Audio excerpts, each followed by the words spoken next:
Hi, I'm Sia and I'm the founder of the Disgusted campaign. The campaign exists to reconstruct society's beauty ideals and also to bring marginalised groups to the forefront within mainstream media. That includes fashion, beauty, music and film.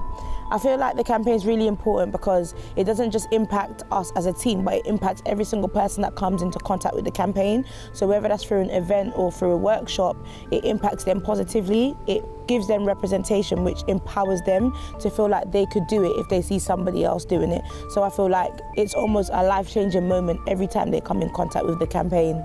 Society will always make you feel like you have 100 insecurities.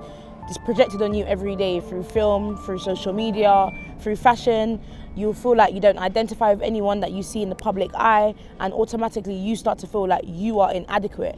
And you have the power to control that. You have the power to take that back. You have the power to make sure that you feel happy, to make sure that you feel secure in who you are, to make sure that you feel, accomplished, to make sure that you aspire for your greatest dreams that you could ever imagine. You have the power for that, and I feel like the campaign, that's what we're all about. We're all about making sure that every time we come into contact with people like yourself, you leave feeling different and you leave knowing that you can achieve anything that you put your mind to.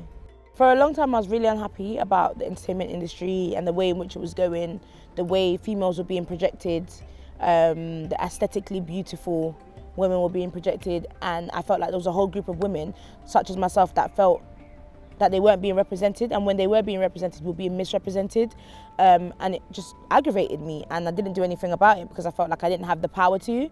I got onto Backchat London, and then I had an experience with negative comments about my weight, and I just felt like, okay, this is why we don't have amazing representation, because look at what people are saying online.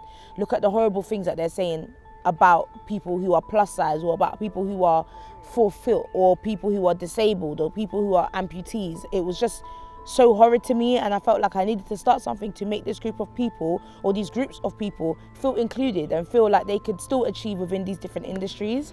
So when the campaign came about, I didn't know in what direction I wanted it to go in. I knew what I wanted to do, but I didn't have a direction, and I'm glad I started even though I didn't have a full direction of where I was going, because I probably would have never started.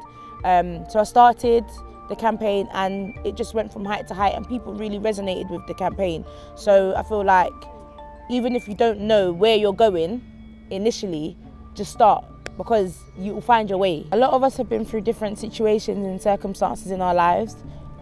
Things like disabilities, illnesses, or race could be a defining factor in the way in which we grow up. And a lot of the time when we go through these situations, we feel like we want to give up. I know I've definitely felt like giving up before. But one thing that I know is always there is the silver lining. And when you see that silver lining, it could be as simple as someone meeting you in the park and encouraging you, or seeing an old friend doing something amazing, or seeing a Disgusted campaign and being able to relate to someone that you saw in that advert, and realizing that we all go through crazy things and we all have been through many negative experiences, but holding on to that silver lining and fighting for what you believe in and fighting to achieve your dream will always, always, always pay off. So don't stress, don't panic, but look for that silver lining. Well guys, that was the show. I hope you enjoyed it. Remember to subscribe to our YouTube channel and all social media, and watch this space as we'll be back next week. And remember, don't stress, don't panic.